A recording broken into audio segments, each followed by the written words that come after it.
ዱንያ ወንድሞችና እህቶች ልብ እንድትሉ እንፈልገው ነገር ዱንያ ያለ ፈተና የሚሆን ምንም አይነት ነገር የለም። በተለይ ሙስሊም ሆነን እምነታችንን ሙስሊም ነው ካልን በአላህ ካመንን በቁርአን ካመንን የነብዩ ሰለላሁ ዐለይሂ ወሰለም መንገድ እንከተላለን ካልን ይሄው እየተነገረ ነው። ፈኢነ መዐል ዑስሪ ዩስራ ኢነ መዐል ዑስሪ ዩስራ ገና ከወዲሁ ሬዲ ሁን እየተባለ ነው። ሁሉ ነገሮች አልጋ ባልጋ አይደሉም። ሁሉ ነገሮች የተመቻቹ አይደሉም። ህይወት ብዙ ቻሌንጆች አሏት።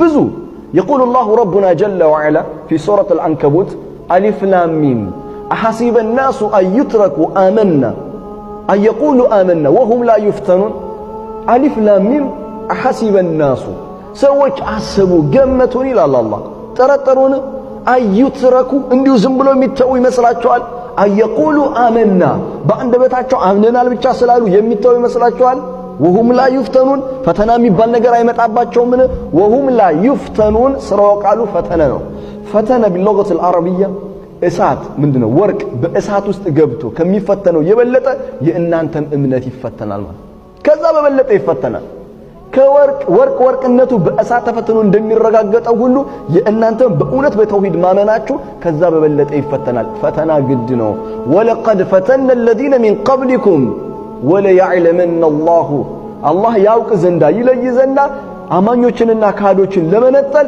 በእርግጥም አላህ ከናንተ በፊት የነበሩ ህዝቦችንም ፈትኗል። ምናልባት ተምሳሌት ከፈለጋችሁ ወደ ኋላ ታሪክን ተመልሳችሁ ተመልከቱ።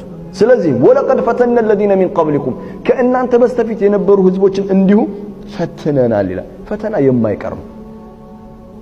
መታመም ሊመጣ ይችላል። ድህነት ሊመጣ ይችላል።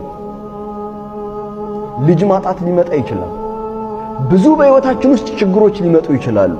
ዱንያ ራሷ ይዛው የምትመጣው ፈተና አለ። ነገር ግን ሁለት ነገሮችን በልቦናችን ውስጥ ማኖር አለብን። አንደኛ ፈኢነ መዐል ዑስሪ ዩስራ ሁሉ ጊዜ ከችግር በኋላ ምቾት እንዳለ ማረጋገጥ መቻል አለብን። ሁሌ ታሞ አይቀርም። አንድ ቀን ቆሞ ሊሄድ ይችላል።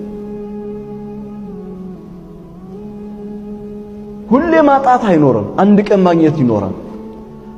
ሁሌ ሐዘን ውስጥ መሆን አይደለም። አንድ ቀን ደስታ ሊመጣ ይችላል። ልጅ አጥተው ባለትዳሮች አላህን ይለምኑ ይሆናል።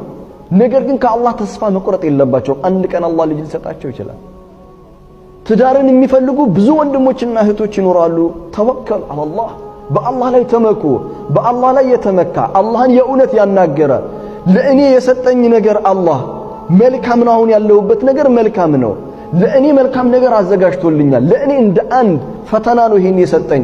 ትዳርን እፈልገዋለሁ ግን እስከዛሬ አልተሳካልኝም።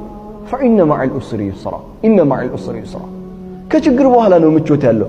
እንደውም አንድ ነገር ፈልገው ሳታገኘው ቀርቶ ስታገኘው የእውነት ትርጉም ትሰጠዋለህ። ዋጋ ይኖረዋል። በህይወት ውስጥ የእውነት ዋጋ ይኖረዋል።